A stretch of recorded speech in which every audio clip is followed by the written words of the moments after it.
नमस्कार, मेरा नाम ज्ञानेश्वर है और आप देख रहे हैं लाइव सिटीज। देखिए, आज तारीख है 24 अप्रैल 2021। कोरोना की दूसरी लहर बिहार की स्थिति लगातार भयावह होती ही जा रही है और संक्रमित मरीजों की संख्या बढ़ती ही जा रही है। इसके साथ ही अस्पतालों में पहुंचने में कितनी समस्या है आपको पता है। जान बचाने की जद्दोजहद, लेकिन जान कैसे बचेगी इसकी गारंटी नहीं है। जान चली गई तो फिर क्या होगा, यह भी एक संकट है।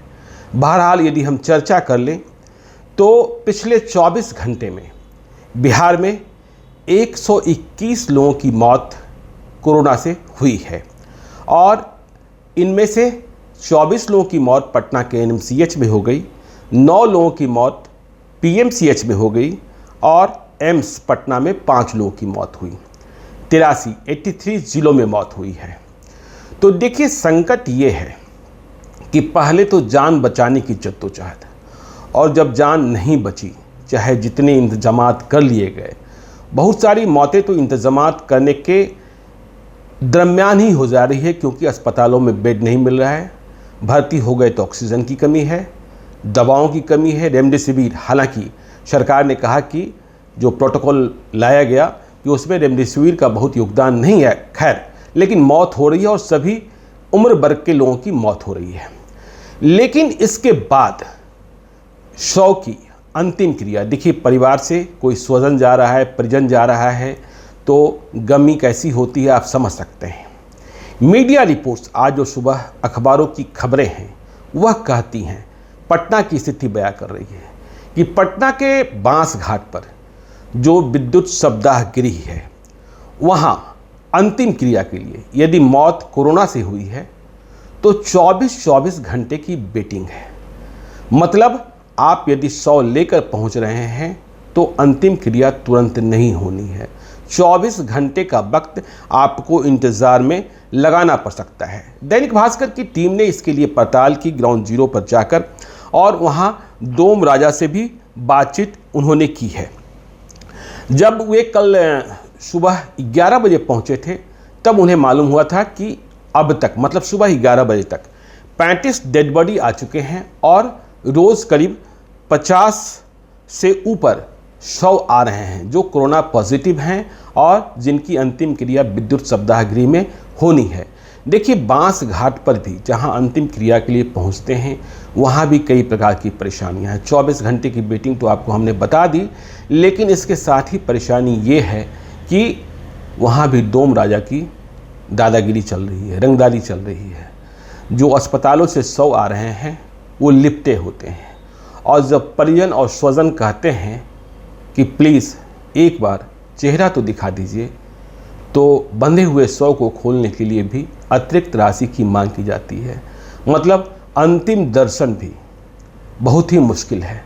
तो दोस्त, बचिएगा, बहुत ही कठिन समय है।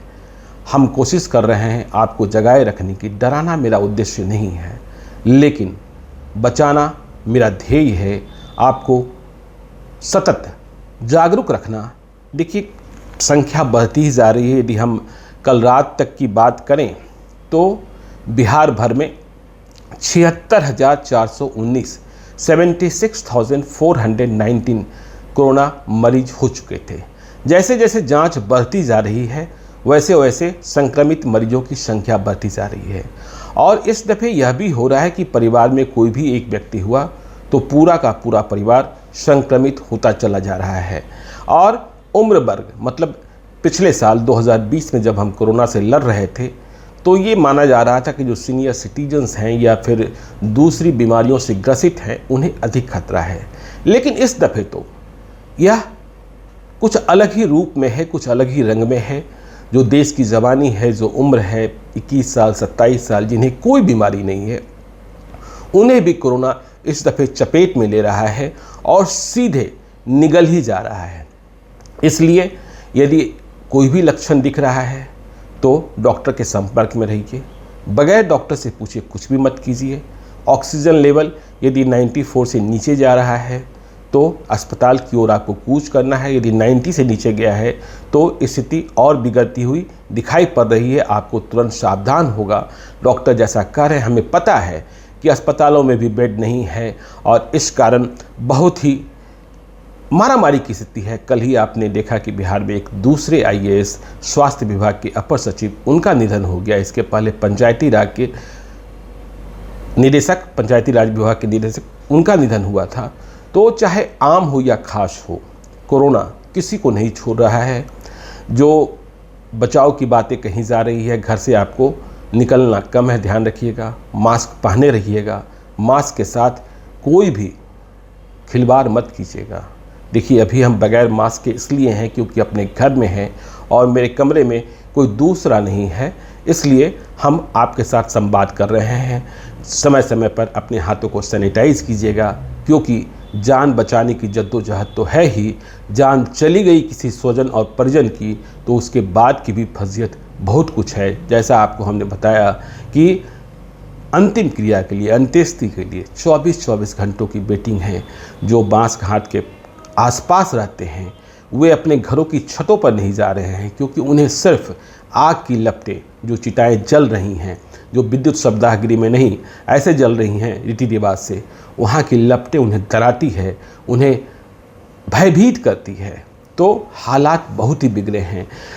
लगातार मेरे पास कॉल्स आते हैं, मदद के लिए आते हैं। कितनों की मदद की जाए, कोशिश तो रहती है, लेकिन अस्पताल वाले हाथ खड़े किए होते हैं, कहते हैं कि उनके यहाँ तो बेड ही नहीं है। तो ऐसे में क्या होगा? ऑक्सीजन लेवल का जो सप्लाई चेन है उसे ठीक करने की कोशिश की जा रही है। भारत सरकार से भी मांग की गई थी, लेकिन भारत सरकार ने उतना नहीं दिया है जितनी ज़रूरत बिहार सरकार को है। पटना हाईकोर्ट ने भी मामले में संज्ञान लिया है। इस मामले में पटना हाईकोर्ट बड़ी कार्रवाई कर रहा है। प्रधानमंत्री नरेंद्र मोदी ने भी कल मुख्यमंत्रियों के साथ समीक्षा बैठक की थी, लेकिन इन बैठकों का प्रतिफल और फलाफल निकलने में वक्त लगेगा। लेकिन कोरोना किसी का इंतज़ार नहीं कर रहा है, वह तो घर घर घुस रहा है। देखिए, 1 मई से 18 साल से ऊपर के लोग या 18 साल जिनकी उम्र हो गई है, उनके लिए भी वैक्सीन लगाने का इंतज़ाम किया जा रहा है। उसकी रजिस्ट्रेशन की प्रक्रिया शुरू होगी। कोई कोताही मत कीजिएगा, तुरंत वैक्सीन लीजिएगा, क्योंकि जो स्टडी है, अभी कहा जा रहा है कि जिन लोगों ने वैक्सीन की दोनों खुराक ले ली थी, मतलब दोनों डोज ले ली थी, यदि वे कोरोना की चपेट में आए भी हैं तो उनकी जान जो है वो डेंजर जोन में नहीं गई है। मतलब ज़रूर कोरोना ने जकड़ा है, लेकिन हल्के फुल्के तरीके से वो वापस आ गए हैं, कोरोना की जद से वापस आ गए हैं। तो इसलिए जान बचाने को कोई देरी मत कीजिएगा। देरी कीजिएगा तो ये बहुत ही मुश्किल का वक्त होगा और कुछ सोचना नहीं है। देखिए, वैक्सीन लेने के बाद हो सकता है कि बुखार आ सकता है, वो तो टेटनस के वैक्सीन में भी होता है। तो इस बहाने वैक्सीन से बचना नहीं है, हमें और आपको अपनी ज़िंदगी बचानी है। अपने लिए, अपने परिवार के लिए, समाज के लिए और देश के लिए हम आपको लगातार जागरूक कर रहे हैं। आप बने रहिएगा लाइव सिटीज़ के साथ। यदि अब तक आपने हमारे यूट्यूब चैनल को सब्सक्राइब नहीं किया है तो ज़रूर कर लीजिएगा, और यदि इस वीडियो को आप फेसबुक के माध्यम से देख रहे हैं तो पेज को लाइक कीजिएगा, ट्विटर पर भी हमें फॉलो कीजिए। धन्यवाद।